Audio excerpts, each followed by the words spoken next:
વિસાવદરમાં આધાર card update કરાવવા માટે લાંબી લાઈનો લાગી છે। લોકો ત્રણ દિવસથી ધક્કા ખાઈ રહ્યા છે।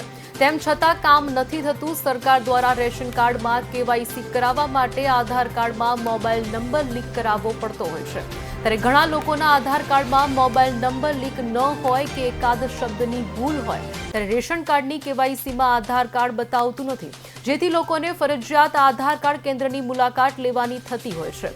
પરંતુ વિસાવદર મામલતદાર ઓફિસે ચાલતું આધાર કાર્ડ કેન્દ્રમાં ગોકળ ગતિએ કામ ચાલતું હોવાથી રોજના 50 જેટલા વ્યક્તિઓને જ આધાર કાર્ડની કામગીરી માટે ટોકન આપવામાં આવે છે, જેના કારણે લોકોએ આધાર કાર્ડની કામગીરી માટે અન્ય 3-4 જગ્યા ઉપર કીટ મૂકવામાં આવે તેવી માંગ કરી છે।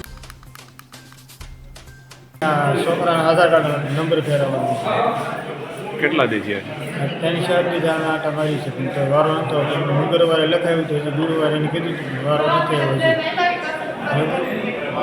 તો અમારા છોકરાનું ભણતર કર્યું તો આ બીજું ક્યાંય આને કરે તો બીજો અંદર નામ આવી જાય ને અંદર 2 ઠેકાણે ચાલુ કરે તો 1 ઠેકાણે કેટલાક માણસનો વારો